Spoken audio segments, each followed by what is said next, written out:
Hi, welcome back.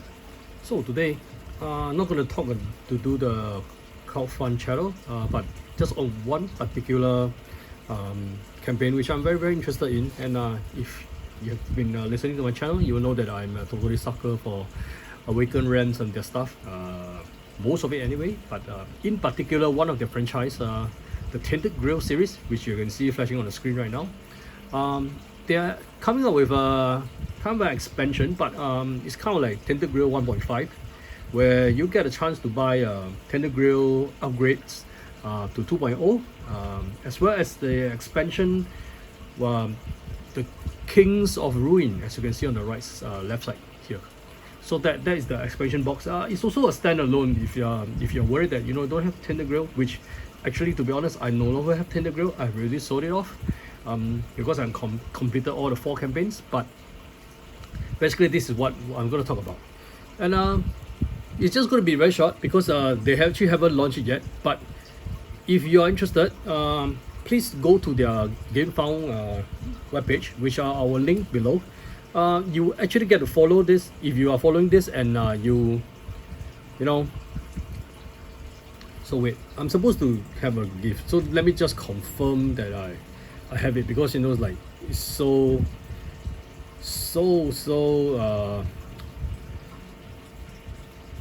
I'm supposed to have it, right? I'm supposed to have it. Yes, I do. Okay, so make sure you followed it. You will get a free gift. And you know what's the free gift? The free gift is really quite generous. I'll talk a little bit about the free gift itself. Actually, this is the free gift. It's worth $8 according to them. Yeah, so I'm gonna talk about what have some of the updates that's been happening. I haven't do 2 of the updates, so let me just go back to the third update, which actually is this Amberqueen. So the Amberqueen, they have finalized the miniatures. There are quite a few versions which you can choose from, and this was the one that won the vote.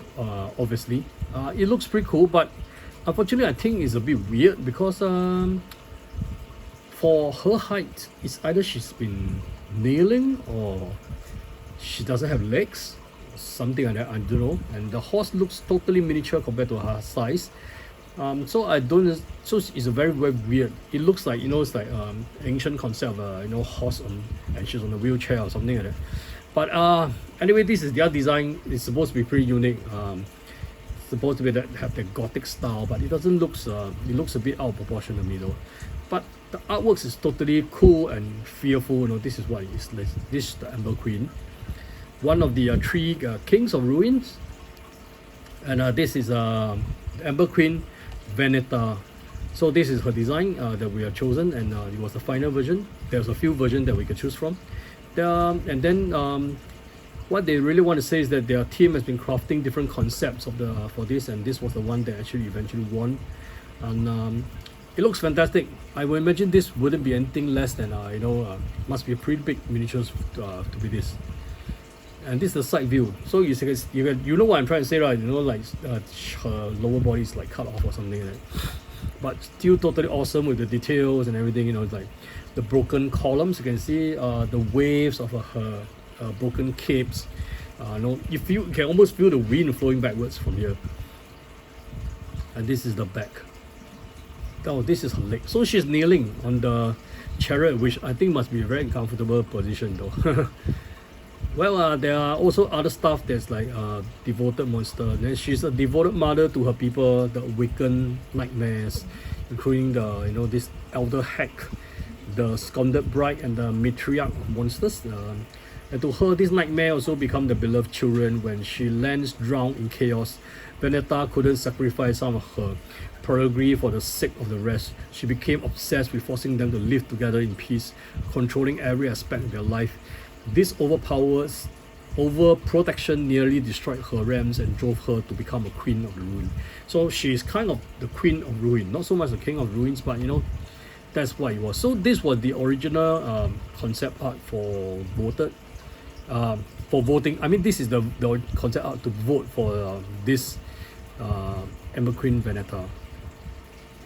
So sorry if I get this wrong. This is not the Queen of Veneda. This is not the Amberqueen. This is actually sorry I guess I must have gotten mixed up reading too much into this.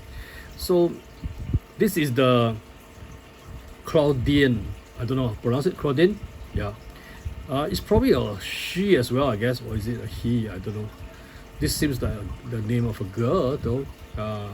So sorry if I get it wrong, because not too good with Claudyne the Unknighted. I think it's a he, if I'm not wrong. I know if I read the previous story. But Amberqueen is actually the second part of the update where, I'm so sorry about it, I have to correct it. This is the Amberqueen, okay? So she looks totally awesome, cool, rich horror kind of level, with all her, blown up and the face, yeah, totally, something that lives in your nightmare. And this is the version I love most, though. So obviously, I voted for which one. She almost looks sane, like Joan of Arc, kind of, although this looks like totally something on your nightmare. This looks cool too, but she get a Elder kind of feel to it, like the Elder has this they're one of their leaders. I can't remember the name. Sorry, not a big fan. I'm a big fan of Warhammer 40k, but it just slips my mind now. Overseer? Is it Overseer? So it's like the Elder Overseer, yeah. And this one has one of the horns that looks like she's the bat wings, something from hell, like and her dead baby or something she's carrying. This looks pretty cool too. If I have to choose, this would be a second choice. And this one is a bit serene, with the lure into totally falling into chaos and things like that. But anyway, this is a portion of the poll, but you can take a look at the poll. I'm on a winning team. Number 2 is the highest so far, and I don't know if this is concluded. I think this has been locked, so I think that is how the Amberqueen will look like. So we probably might get to see the third in the London data update. We might get to see her miniatures.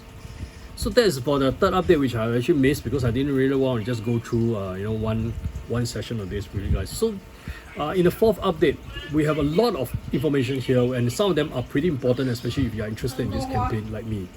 Okay, so take a look at this.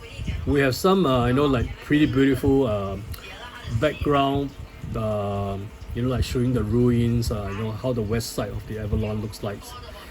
And you can see, it's like we get this ruined castle and people visiting it, giving you the show that all like totally in ruins. Basically the sense of hopelessness, despair, and stuff like that. And we get to see another thing here is that there are some text here. There's a lot they say they have a lot. There's a special gift for our followers. So this is the part where I told you to follow it, and this is what you get.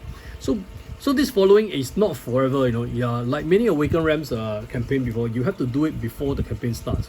Otherwise, you will not be entitled. In fact, I think almost every single campaign you have something like this. So what you're getting here is that you get this Black Goat of the Mole. It's a companion pack. If you have played Tainted Grails, you remember we have this donkey that actually helps us carry a lot of stuff. So this is like the nightmare version of it, Although I don't know how they're going to pull it off with this crow floating here. This probably wouldn't exist, I guess, in the miniatures. But, well, surprised me. See how they get to float this up. The hair, this hair probably wouldn't exist on the miniatures, I guess, because it's too hard to do. So it might be just a solid block or something like that. So what do you get? You get the story entry, which is actually, I think, the very well written story they have. The miniatures, of course, they say that this is work in progress, obviously. And I think the horns might be easy to break off, but I think it should be okay. This string thing here, this thread, they got to really polish it up. And this small thread is pretty easy to break off. And the lantern, it's only hang by one small thread. I don't think this will hold. This will easily break off. So if any guys from the Awakened Realms is like listening to this, firstly, it's my honor. Second, I just hope that the miniatures, stability of the miniatures and the raising should be priority. I guess I would love that if it looks like this way, but I know that it's impossible due to some technical reasons. You might have to like cut down some of this thread stuff, and maybe the lantern have it like secured with something closer, or totally do without.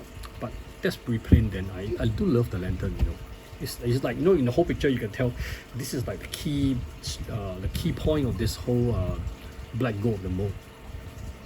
So black gold of the mole kind of reminds you of this the black gold of the wood or something like that, which is actually a very Cthulhu ring to it.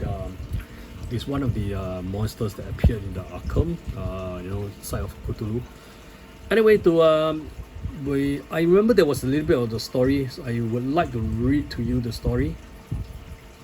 Let me see if it's here. Okay, yeah, this is the part of it. So, humans' cruelty never ceases to amaze you. Why would someone tie this poor creature to a dead tree in the middle of a desolated, windswept mole? The tattered leather harness reveals its black gold was once used as a beast of burden, which caused its former masters to abandon it here. So what caused its former masters? So this is one of the mystery which we'll review in the story, which actually is I'm looking forward to it. It's really caught my attention. Feeling the creature's sad, heavy gaze upon you, you have no choice. You set it free. But instead of fleeing, it begins to follow you around. Maybe it wants to express its gratitude, or maybe it has other motive. Maybe it wasn't there by chance. Well, it could all be. Along with many improvements, you know, you get this creature companion. So you know, like it's save yourself like $8 or €8, and you know, just follow now, and always can decide that if you want to back this. So important thing again, I must stress, you need to click on this now, before the campaign launch, in order to get this free when you pledge for it. And the next thing that's very important is that they actually reviewed the two of the basic pledges. So basic pledges means that there's probably going to be miniatures pledges with some drop and things like that.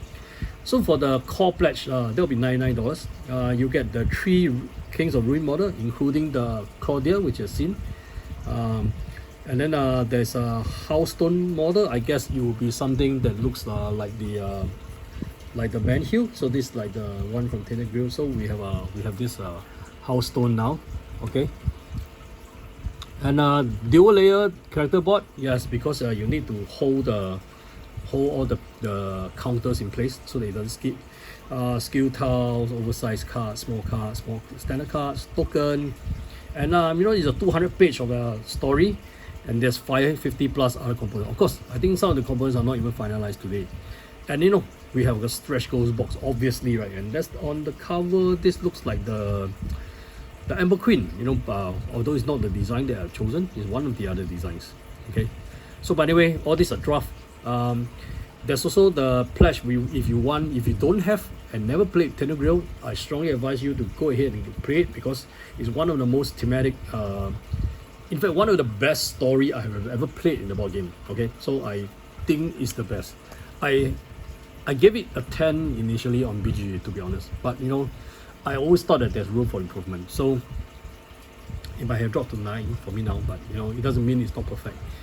There's a lot of things that's going on in the game, and for the first game, the first campaign, there's a lot of things to do, namely keep lighting the man hill. But despite all the hazards of doing so, it's a very memorable part of the game, which I think should not be removed. And they said they're not going to remove in 2.0 because it's a crucial part that, you know, if people talk about Tainted Grail, that is the first thing they remember. Oh, lighting the man hill.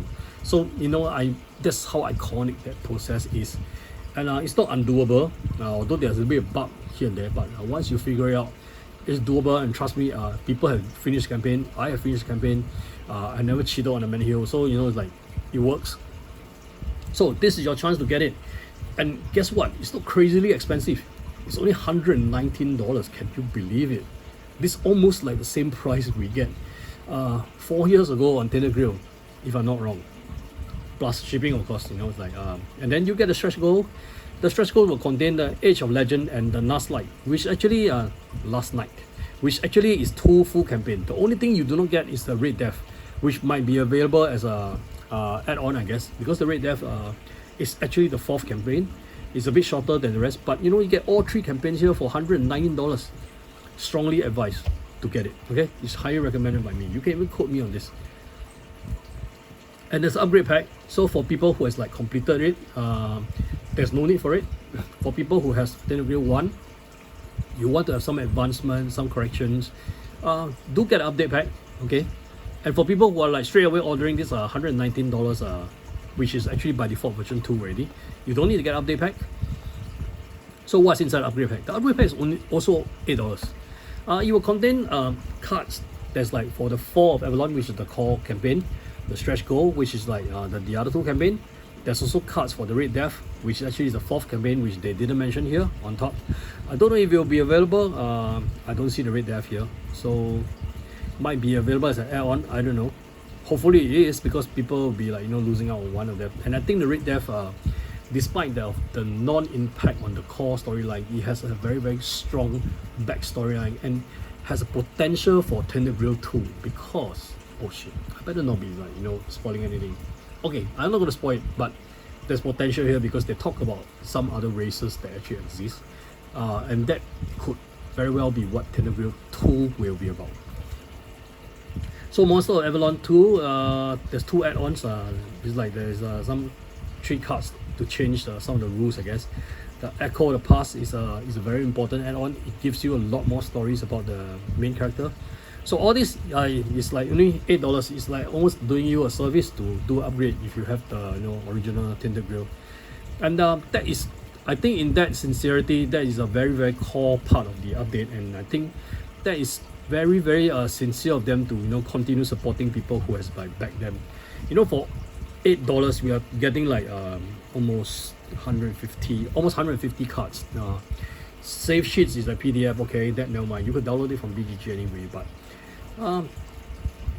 for that amount of cards, 150 cards, some of the crazy campaigns you see in Kickstarter will charge you like 72 cards for $40 and many repeated. So I don't know. I mean, they are like, you know. So I think this is a good deal, especially if you have the game. Yeah. So you're not forsaken in that sense. They do still have. So they have some details on what exactly is updated. Okay. This will totally doesn't make sense if you don't have a game, you never play the game, and then if you play the game, then you know what you want, and if you want all this enhancement, get the upgrade pack when this is up. So we are talking about the heroes of the Western Avalon. So we know about the King of Ruins. The King of Ruins are obviously going to be the bad guys, the boss in this. I don't know if it comes in 3 campaign. I hope it's come like 3 section of campaign. Plus, you have a few main characters, and the main characters in the Fall of Avalon, as well as the Last Night and Age of Legend, all are very how I say, they are common characters. They are not characters which are of high prestige level of heroism. So you don't have like the noble knight of something, you know, or okay, sorry, although there is actually a knight of the round table, but I'm not going to spoil it. There's also a prince, there's also a princess, but most of the people are simple people who are like blacksmith. They are like you know, people who have of common grounds, and how they rose to be the hero, you know, in this desperate times require desperate measures, and these common people stood up to be the heroes to, you know, eventually save Avalon, or in, you know, if they did actually. But look at the art, you know, the art, the feeling of despair, the feeling of, you know, like hopelessness, but yet there is a ray of hope, light. It's totally like brought out in all the pictures here. And there's a little bit of story on this, so I'm just going to go through quickly on this. 300 years ago, giant fleet left homeland, which is the original Camelot, seeking refuge from the plague that ravaged the old world. If you don't know what the plague was actually the Red Death, which actually was talked about in the Red Death campaign. And his helm stood Arthur, the one true king, that's King Arthur. He led remnants of humanity to one place we knew was safe, an island beyond the mist, revealed to him in his dream, Avalon. But dreams are fickle things, and Arthur did not know the island already has its master. He did not know about the weirdness that shrouded Avalon and the primal power of change, capable of warping human minds and body. As his fleet approached the island, storm broke it apart. Many ships landed on the eastern part coast, together with Arthur, his court, Merlin, and most of the Round Table. A new Camelot was found there. War was lost and won, and many heroes arose. But that is not the story we have here, because that is what happened in the original campaign, 3 or 4 campaigns. So what eventually happens to you is your ancestors were the unlucky few who crash landed on the west, on a remote part of Avalon off from the King of Clouds or Witness, high mountain ranges, an enemy capital, Tainted, I think. I can't remember the pronunciation. Tainted? Yeah, maybe. Yet your people survive, clinging to a stretch of desolate land and forging their small tribal kingdoms. In years that followed, 3 great heroes were born out of their struggle. One by one, they traveled east, hoping to find the one and true king. Their journey transformed them, imbuing them with powers not intended for mortals. One by one, they failed to find Arthur. One by one, they returned to their lands, drowning them in chaos and earned themselves a new name, the King of Ruin. King of Ruins. The plague network of Waystone, ancient mileposts that repulse weirdness that allows safe travel. That sounds like exactly like the Man Hill on the east side. Suffered in their wake, many stories were shattered. Others drowned in a mist too deep for anyone to find and activate again. So you have to find all these Waystone again, just like how the Man Hill was. Except that the Man Hill was always there. Some of them were known, some of them were not so. And this brings you the the backstory, so you know that there's another 3 heroes that I hope we don't get to just play with 3 heroes, but a bit more than 3 heroes, because in the original campaign, each of the campaign has 3 or 4 heroes, I guess. I can't quite remember. I think there's 3 heroes. So what are the heroes we have in the Kings of Ruin? We have Elgon the Candle Maker. So Candle Maker, as you can see, people who bring light to the world is very important, and who else is more important than a Candle Maker? So this is the 3D rendered sculpt, which looks pretty awesome with the fire, and this is the artistic impression of me. So of course this work impression, I'm not going to read too much, because then I'm going to spend 1 hour talking about the one update, and people will start to suspect, am I paid by Awakened Realms to do this? Obviously I'm not, I have to say again. But go ahead and read this. There's a lot of stories that gives you more background to this character, which is highly interesting. And also, there's more artworks of him, trying to shine his candles against the darkness. So candles are is an important part of the game, because it's also be used in diplomacy. As you know, the game you don't fight through everything. Sometimes you have to use diplomacy to negotiate out of a nasty situation, or negotiating, maybe in this case trying to buy his way for a boat or something like that. The second person that revealed is Grail, the sellsword. So she's like a mercenary, totally badass with kite shield that has been struck with many arrows. She uses a crossbow, as you can see, and she looks totally awesome. That's all I can say. And it's rare to have miniatures with 2 parts, so this is done in 2 parts. I hope this looks possible. The arrow looks thick enough, so I think might be able to pull through with this, so we shall see. And she has her own story also. I might just go through it some other time, but go through it on your own. As you can see, she's been fighting with other people, or using the shield to block, and then a crossbow to just shoot it, in the propeller, hitting them not straight but overhead and stuff. Totally badass woman. And I think I already decided which character I wanted to play already. So it's fantastic artwork. We have more artwork of her, okay, with a different shield. Not a different shield, this is actually a knight. She's trying to threaten. So she has diplomacy to be done, but of course her diplomacy will be more lean towards using force and using intimidation and stuff like that. So a very, very powerful character. And they also revealed the launch date. The launch date is not revealed yet. They're reviewing soon, but I think, if I'm not wrong, it's somewhere in early or mid-September. That's what I remember. So anyway, this is update 4 I have for you. Thanks for watching, and I hope if you're interested in this, you can start following this now. And don't forget, I always mention the free black gold of the mall. Why not, since if you are going to back it, and even if you're not going to back it, you can always just follow and then unfollow later on if you find that it's a bit noisy. But well, I guess if you are already looking at this video, you're probably be interested. So anyway, thanks for watching. I will just stop right here, and I hope to see you soon in another video.